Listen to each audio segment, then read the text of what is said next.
ഈ വാർത്തകൾ നിങ്ങൾക്കായി അവതരിപ്പിക്കുന്നു അമ്പലം റോഡ്, ചെറുപുഴ. ലയൺസ് ക്ലബ് പാടിയോടിച്ചാലും വ്യാപാരി വ്യവസായി ഏകോപന സമിതി കോലുവള്ളി യൂണിറ്റും സംയുക്തമായി മെഗാ മെഡിക്കൽ ക്യാമ്പ് സംഘടിപ്പിച്ചു. Camp Payyanur DYSP Vinod Kumar K ഉദ്ഘാടനം ചെയ്തു. ചടങ്ങിൽ ലയൺസ് ക്ലബ് പാടിയോടിച്ചാൽ പ്രസിഡന്റ് ജീവ് ജെയിംസ് അധ്യക്ഷത വഹിച്ചു. വ്യാപാരി വ്യവസായി ഏകോപന സമിതി പ്രസിഡന്റ് ജോയ്സ് തോമസ് സ്വാഗതം പറഞ്ഞു. Cherupuzha SHO Sunil Gopi, Koluvalli ward member Joycy Shaji, reverend father Joseph Kuttikkattukunnel, VV Raveendran, OA Sulaiman, വിവിധ ലയൺസ് ക്ലബ് ഭാരവാഹികൾ, വ്യാപാരി വ്യവസായി സമിതി മേഖലാ പ്രസിഡന്റ് റോയി ജോസ്, പത്മനാഭൻ പലേരി എന്നിവർ ആശംസകൾ അറിയിച്ച് സംസാരിച്ചു. വ്യാപാരി വ്യവസായി ഏകോപന സമിതി സെക്രട്ടറി സുനിൽ കുമാർ നന്ദി അർപ്പിച്ച് സംസാരിച്ചു. ക്യാമ്പിൽ സൗജന്യമായി പരിശോധനകളും മരുന്ന് വിതരണവും നടത്തി. പുളിങ്ങോം പ്രാഥമിക ആരോഗ്യ കേന്ദ്രത്തിന്റെ നേതൃത്വത്തിൽ ട്യൂബർ സിറോസിസ്, TB ടെസ്റ്റ് എന്നിവയും സൗജന്യമായി നടത്തി. കുറേ കാലമൊന്നും ജീവിക്കാൻ നമുക്ക് പറ്റില്ല. അങ്ങനെ ജീവിക്കുന്നവർ അങ്ങനെ ജീവിച്ചോട്ടെ. പക്ഷേ നമ്മുടെ തലമുറയെ അത് ബാധിക്കാത്ത രീതിയിൽ നമുക്ക് നോക്കണം. നമ്മുടെ ഇന്നിപ്പോൾ ഏറ്റവും കൂടുതൽ ചർച്ച ചെയ്യപ്പെടുന്ന വിഷയമാണ് നമ്മുടെ ലഹരി മാത്രമല്ല, മയക്കുമരുന്നിൻ്റെ ഉപയോഗവും അതിൻ്റെ വ്യാപനവും വളരെ നമ്മൾ ചിന്തിക്കാത്ത രീതിയിലാണ് അത് വളർന്നു വരുന്നത്. നമ്മളിപ്പോൾ എല്ലാവരും ചിന്തിക്കുന്നത് ഇവിടെ ഈ ഒരു ഏരിയയിൽ അങ്ങനെയൊന്നും ഇല്ല എന്നുള്ള ചിന്ത നിങ്ങളെല്ലാവർക്കും ഉണ്ടാവും. ഇവിടെ മയക്കുമരുന്നൊന്നുമില്ല, മദ്യപിക്കുന്ന ആൾക്കാരല്ലാതെ ഇവിടെ വലിയ രീതിയിലുള്ള മയക്കുമരുന്നൊന്നും ഉപയോഗിക്കുന്നവരില്ല എന്ന് നിങ്ങൾ ചിന്തിക്കുന്നത് നിങ്ങൾ വലിയ മൂഢസ്വർഗത്തിലാണ് നിങ്ങൾ ജീവിക്കുന്നത്. കാരണം നിങ്ങളെല്ലാം നടുവിലുണ്ട് ഈ സാധനം. നിങ്ങളൊന്ന് കണ്ണ് തുറന്ന് നോക്കിയാൽ നിങ്ങൾക്ക് മനസ്സിലാവും. കഞ്ചാവ് വലിക്കുന്ന ആൾക്കാർ നിങ്ങളുടെ നടുവിൽ കാണും. അല്ല, നമ്മൾ മൈക്രോസ്കോപ്പ് വെച്ച് നോക്കിയാൽ നമ്മളെ കയ്യിലുള്ള അണുക്കളെല്ലാം കാണും. അല്ലാണ്ട് കാണാൻ പറ്റുമോ? ഇല്ല. അതുപോലെ നമ്മൾ കണ്ണിന്ന് മിഴിച്ച് തുറന്ന് നോക്കിയാൽ നമുക്ക് മനസ്സിലാവും നമ്മുടെ ഇടയിലുള്ള കുട്ടികളും നമ്മുടെ കുടുംബത്തിലുള്ള കുട്ടികൾ ഇത്തരത്തിലുള്ള മയക്കുമരുന്നുകളെല്ലാം ചെറിയ രീതിയിൽ ഉപയോഗിക്കുന്നവരാണ് എന്ന് മനസ്സിലാവും.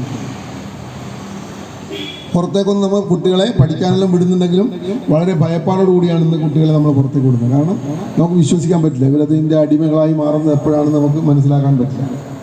അപ്പം അങ്ങനെ ആവാതിരിക്കാമെങ്കിൽ നമുക്ക് നമ്മുടെ കുടുംബത്തിലേക്കും നമ്മൾ കൂടുതൽ സമയം കുട്ടികളെല്ലാം കൂടുതൽ സമയം നമ്മൾ അവരോട് സംസാരിച്ച് അവരോടുള്ള കൂടുതൽ ഇടപഴകിയാലും മാത്രമേ നമുക്ക് അവരുടെ ചെറിയ സ്വഭാവത്തിലുള്ള വ്യത്യാസങ്ങൾ മനസ്സിലാക്കാൻ സാധിക്കുകയുള്ളൂ. നമ്മുടെ ശരീരം മാത്രം നോക്കി അവർ കുടുംബത്തിൻ്റെ കാര്യം കൂടി നോക്കണം. അതിനാണ് ഞാൻ പറഞ്ഞത്, ചെറുപ്പക്കാരെ, നമ്മുടെ ചെറിയ കുട്ടികളെ വരെ ഇത്തരത്തിലുള്ള മെഡിക്കൽ ക്യാമ്പുകളിൽ നമ്മൾ പങ്കെടുപ്പിച്ചുകൊണ്ട് നമ്മുടെ ബഹുമാനപ്പെട്ട DSP പറഞ്ഞതുപോലെ എല്ലാ ഇതിലും നമ്മുടെ ഇന്ന് അഭിമുഖീകരിച്ചുകൊണ്ടിരിക്കുന്ന പ്രധാനപ്പെട്ട ഒരു വിഷയമെന്ന് പറഞ്ഞാൽ ലഹരി തന്നെയാണ്. ഇപ്പം തന്നെ സർക്കാർ ഏറ്റവും കൂടുതൽ പ്രാധാന്യം കൊടുക്കുന്നത് ലഹരിക്കെതിരെയുള്ള യുദ്ധത്തിനാണ്. എക്സൈസും പോലീസും അതുപോലുള്ള സംയുക്ത വകുപ്പുകളുമായിട്ട് ചേർന്നുകൊണ്ട് നമ്മുടെ സംസ്ഥാനത്തിലെ ചെറുപ്പക്കാരെ രക്ഷിക്കുക എന്ന ദൗത്യത്തോടുകൂടി യോദ്ധാവ് എന്ന രീതിയിൽ തന്നെ പുതിയ പദ്ധതി ആവിഷ്കരണം ചെയ്ത് നടപ്പിലാക്കിയിരിക്കുന്നത്. എന്നാൽ ഞാൻ പറയട്ടെ, നമ്മൾ ഈ അടുത്ത കാലത്ത് തന്നെ SSLC പരീക്ഷ കഴിഞ്ഞ് പരീക്ഷ എഴുതാൻ വന്ന കുട്ടി അബോധാവസ്ഥയിൽ കണ്ട് ടീച്ചറെ നോക്കിയപ്പോൾ ബാഗിൽ നോക്കിയപ്പോൾ മദ്യക്കുപ്പിയും കാണുന്നു, 10,000 രൂപയും കാണുന്നു. പത്തനംതിട്ട ജില്ലയിലെ സ്കൂളിലാണ്.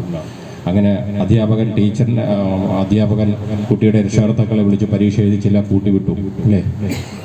കഴിഞ്ഞ ദിവസം തന്നെ 10ാം ക്ലാസ്സിൽ പഠിക്കുന്ന കുട്ടിക്ക് മദ്യം വാങ്ങിക്കൊടുത്തതിന് 2 ചെറുപ്പക്കാരെ പോലീസ് അറസ്റ്റ് ചെയ്തു.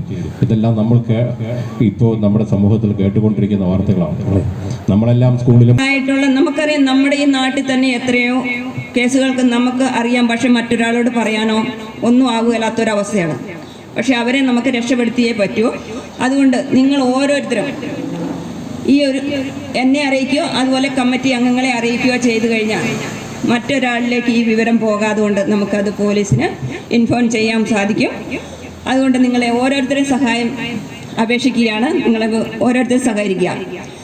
അതുപോലെ നമ്മുടെ ലയൺസ് ക്ലബും നമ്മുടെ വ്യാപാരി വ്യവസായികളും നമുക്കറിയാം, നമ്മുടെ നാടിന് ഒരുപാട് നന്മകളും ചെയ്ത് മുന്നോട്ട് പോയിക്കൊണ്ടിരിക്കുന്ന ഒരു സംഘടനകളാണിത്. ആ ഒരു സംഘടനക്ക് നമുക്ക് കിട്ടിയ ഈ വലിയൊരു കാര്യമാണ് നമുക്കിങ്ങനെ ഒരു സൗജന്യ മെഡിക്കൽ ക്യാമ്പ് സംഘടിപ്പിച്ച് തന്നേക്കുന്നത്.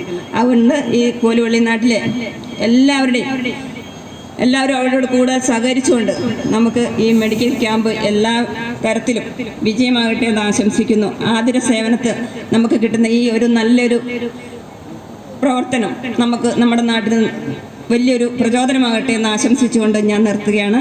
അതോടൊപ്പം എനിക്കിപ്പം 11 മണിക്കൊരു ബോർഡ് മീറ്റിംഗ് ഉണ്ട്. അപ്പോൾ എനിക്ക് പോകേണ്ടതുകൊണ്ട് തുടർന്നുള്ള കാര്യങ്ങൾക്കെല്ലാം നല്ല രീതിയിൽ നടക്കട്ടെ എന്ന് ആശംസിച്ചുകൊണ്ട് ദീർഘമായൊരു പ്രസംഗത്തിന് പ്രസക്തിയില്ല. വിനോദ് കുമാർ സാർ ഇവിടെ വളരെ വ്യക്തമായി നമ്മുടെ ഈ ക്യാമ്പിൻ്റെ പ്രസക്തിയും ഒപ്പം ഇപ്പോൾ നമ്മൾ നേരിടുന്ന സമൂഹത്തിൽ നമ്മുടെ കുടുംബതലത്തിലും ഒക്കെ നേരിടുന്ന പ്രതിസന്ധികളെ പറ്റിയൊക്കെ വളരെ വിശദമായിട്ട് അദ്ദേഹം പങ്കുവയ്ക്കുകയുണ്ടായി. ഞാനും വളരെ ശ്രദ്ധാപൂർവം ശ്രവിക്കുകയായിരുന്നു. അദ്ദേഹത്തിൻ്റെ ശുശ്രൂഷ ഭാഗമായി നേരിടുന്ന പ്രശ്നങ്ങളെയൊക്കെ വളരെ ഗൗരവത്തോടുകൂടി നമ്മൾ ഈ കൊച്ചു കൂട്ടായ്മയുടെ മുമ്പിൽ അദ്ദേഹവും SHOയും അവതരിപ്പിക്കുകയായിരുന്നു. ആദ്യമേ തന്നെ ഈ ക്യാമ്പിന് എല്ലാവർക്കുള്ള ആശംസകൾ ഞാൻ നേരുന്നു. ഇപ്രകാരം നമ്മുടെ ഈ കോലുവിളി ഈ നാട്ടിൻപ്രദേശത്തെ ഇപ്രകാരം ഒരു സൗജന്യ മെഡിക്കൽ ക്യാമ്പ് തീർച്ചയായിട്ടും അനിവാര്യമായിരുന്നു.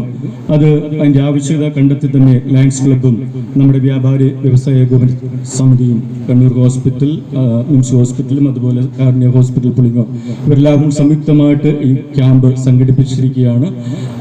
നല്ല ആരോഗ്യമാണല്ലോ സന്തോഷകരമായ ജീവിതത്തിന് ഏറ്റവും പ്രധാനപ്പെട്ട കാര്യം. അത് നമുക്ക് ഇപ്പോൾ ഇതുപോലെ കിട്ടുന്ന സാഹചര്യങ്ങൾ അവസരങ്ങൾ ഇന്നലെ തന്നെ പറയാം 2 മഴ പെയ്യും. പക്ഷെ ഇന്നിപ്പോൾ ചൂടായിട്ട് നമുക്ക് ഇവിടെ ഇരിക്കാൻ കഴിയുന്നില്ല. എല്ലാം കീഴ്മേൽ മറിയുന്ന ഒരു കാലമാണ് ഇപ്പോൾ നടന്നുകൊണ്ടിരിക്കുന്നത്. അതുപോലെ തന്നെ അസുഖങ്ങൾ കുഞ്ഞു കുട്ടികൾ മുതൽ പ്രായമായവർ ജലദോഷമായാലും പനി വന്നാലും നേരത്തെയൊക്കെ ഒരു ഡോസ് മരുന്ന് കഴിച്ചാൽ അതൊക്കെ മാറുമായിരുന്നു. ഇന്നിപ്പോൾ ഒരാഴ്ച മരുന്ന് കഴിച്ചാലും അസുഖം മാറാത്ത ഒരവസ്ഥ നമുക്കിവിടെ സംജാതമായി വരുന്നു എന്നുള്ളതാണ്. അപ്പം ഇതുപോലെയുള്ള മെഡിക്കൽ ക്യാമ്പുകൾ പരമാവധി ജനങ്ങൾ ഉപയോഗപ്പെടുത്തേണ്ടതാണ്.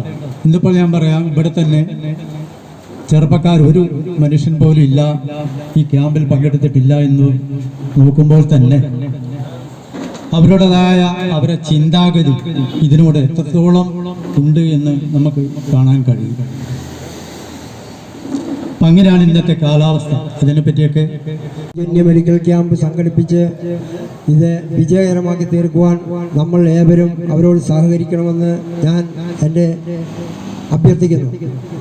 അതുപോലെ എല്ലാവരും മയക്കുമരുന്നിൻ്റെ കാര്യങ്ങളും മറ്റും ഇവിടെ സംസാരിച്ചിരുന്നു. അതൊക്കെ ആവശ്യമുള്ള കാര്യങ്ങളാണ്, നമ്മൾ നിയന്ത്രിക്കേണ്ടത് ആവശ്യമാണ്. അത് നമുക്ക് ഒറ്റക്കെട്ടായി നേരിട്ട് നമുക്കതിനെ നിയന്ത്രിക്കണം. അതിനെ എല്ലാവരും അതിന് പങ്കാളിയാകണമെന്ന് ഞാൻ ഈ അവസരത്തിൽ ഓർമ്മിപ്പിക്കുകയാണ്. ടെസ്റ്റ് ചെയ്യാനാണ് വന്നിരിക്കുന്നത്. പക്ഷേ ഇപ്പോഴത്തെ ആശംസയും ഉദ്ഘാടനമൊക്കെ പറഞ്ഞപ്പോൾ നമ്മുടെ ഹൃദയം ഒന്ന് ടെസ്റ്റ് ചെയ്യണമെന്ന് എനിക്ക് തോന്നുന്നത്. കാരണം 2-3 മാസമായി പത്രമാധ്യമങ്ങളിലും മറ്റ് ഓൺലൈൻ മീഡിയയിലൊക്കെ നിറഞ്ഞു നിൽക്കുന്ന ഒരു സംഭവങ്ങളാണ് മയക്കുമരുന്ന് അല്ലെങ്കിൽ മറ്റു രീതിയിലുള്ള അടിമപ്പെട്ട് നമ്മുടെ യുവതലമുറ നീങ്ങിക്കൊണ്ടിരിക്കുന്ന അവസ്ഥ. തീർച്ചയായിട്ടും ആശങ്ക നിറഞ്ഞ ദിവസം തന്നെയാണ്. ഓരോ ദിവസവും എന്നുമുണ്ട്. ഇന്നും രാവിലത്തെയും നമ്മൾ രാവിലെ വാർത്ത ഉണ്ട്, അതിലുമുണ്ട് പിടിച്ചിരിക്കുന്നു അവിടുന്ന് 2 കിലോ അല്ലെങ്കിൽ ചെറിയ ഗ്രാമുകൾ ഒക്കെ ആയിട്ട്. നമ്മൾ എങ്ങനെയാവും ഈ കാലം മുന്നോട്ട് പോകുന്നത്, നമ്മുടെ അടുത്ത തലമുറ എങ്ങനെ മുന്നോട്ട് പോകും എന്നുള്ള ഈ ആശങ്ക അല്ലെങ്കിൽ ഒരു വിഷമം നമുക്ക് എല്ലാവർക്കും ഉണ്ട് എന്ന് നമുക്കറിയാം. തീർച്ചയായിട്ടും അതൊരു മാറ്റമുണ്ട്, മാറ്റം വേണം. അതിന് കൂട്ടായ ഒരു യത്നമാണ് ഇവിടെ വേണ്ടത്. പോലീസ് മാത്രം പോരാ. എനിക്കിവിടെ സൂചിപ്പിക്കാനുള്ളത്, ഞങ്ങൾ വ്യാപാരി വ്യവസായ ഏകോപന സമിതി, ഞാൻ ഉൾപ്പെടെ ജോയിസ് ഉൾപ്പെടെയുള്ള നേതൃത്വം ഇത് ശക്തമായ ഒരു രംഗത്തേക്ക് ഞങ്ങൾ വന്നുകൊണ്ടിരിക്കുകയാണ്. നമുക്കറിയാം സമൂഹത്തിലുള്ള എല്ലാ സ്പന്ദനങ്ങളും അറിയുന്ന ഒരു വിഭാഗമാണ് ഞങ്ങൾ. ചെറുപുഴയുടെ ഹൃദയഭാഗത്ത് 7 വർഷങ്ങളായി പ്രവർത്തിച്ചു വരുന്ന സെഡ് മൊബൈൽ നവീകരിച്ച ഷോപ്പിന്റെ പ്രവർത്തനം ആരംഭിച്ചിരിക്കുകയാണ്. IPhone, Samsung, Redmi, Realme, OnePlus, IQ തുടങ്ങിയ ലോക പ്രശസ്ത ബ്രാൻഡുകളുടെ മൊബൈൽ ഫോണുകൾ ഏറ്റവും കുറഞ്ഞ വിലയിൽ EMI സൗകര്യത്തോടുകൂടി നിങ്ങളിലേക്ക്. Mobile accessories, second hand phone മുതലായവ ലഭ്യമാണ്. കാലത്തിന്റെ ആധുനികതയ്ക്കൊപ്പം ചെറുപുഴയെ നയിക്കുന്ന സെഡ് മൊബൈൽ, അമ്പലം റോഡ്, ചെറുപുഴ. ഫോൺ 920777 5777.